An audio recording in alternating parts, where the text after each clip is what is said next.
Um, Ever find yourself revisiting a beloved show only to realize things aren't quite as rosy as you remembered? And that's the experience with Stranger Things. As we eagerly await the final season, a rewatch reveals some surprising realities. Um, Netflix has become a powerhouse of storytelling, and Stranger Things stands out, but even the best shows have their hidden corners. Created by the Duffer Brothers, Stranger Things transports us to the 1980s, following a group of kids in Hawkins, Indiana, as they uncover the terrifying secrets of Hawkins' lab. The opening of gates to a mysterious parallel dimension unleashes monsters into our world, and the stakes have only risen with each season. And with season 5 on the horizon, it's the perfect time to revisit the journey and the consequences. Let's be honest, Barb's death, while impactful, feels a little overblown. It sparked the Justice for Barb movement, but compared to characters like Bob Newby or Eddie Munson, Barb didn't get the same emotional weight. And it's not that her fate wasn't tragic, just that the show didn't quite earn the level of outrage it received. And um, Nancy, a fan favorite, has grown immensely, but a rewatch reveals a pattern of treating those closest to her poorly, uh, from her early days with Barb to her shifting relationships with Steve and Jonathan. Nancy often prioritizes her own desires. While she is loyal and brave, uh, her past actions are hard to ignore. Many consider season 3 the weakest, but season 2 truly stumbles. Following a perfect first season was a daunting task, and the focus on Will's struggles and the scattered storylines felt disjointed.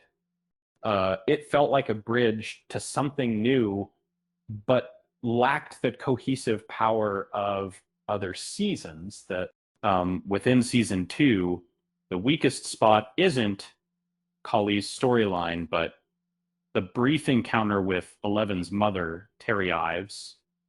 While it provided some backstory, it felt irrelevant and underdeveloped. Learning about other test subjects had a larger impact on Eleven's journey. Uh, Season 3 saw a shift in Haber's character, um, while still protective of Eleven. He became more comedic, almost as if to soften the audience for potential loss. It worked, but the change from the stoic Hopper of seasons 1 and 2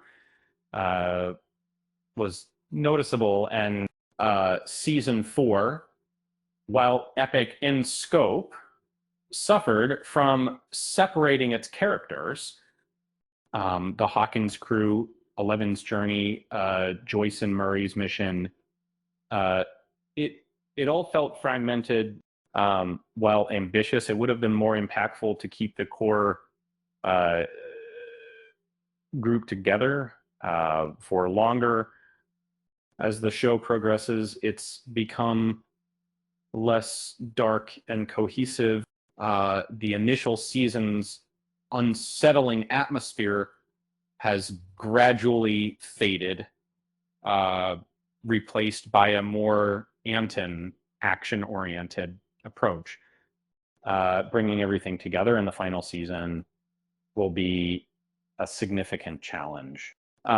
Except for Will and Jonathan, the parents of Hawkins are terrible. Um, their apathy and lack of awareness regarding the supernatural events are astounding. what what it wasn't until the final moments of season 4 that the town finally woke up to the danger, because um, this there's a pattern with Stranger Things. Uh, Introduce a likable new character, and then, well, Bob, Alexi, Eddie. It's almost a guarantee that someone will grow to love, won't make it to the end. Most. Let's hope the Duffer Brothers break the mold.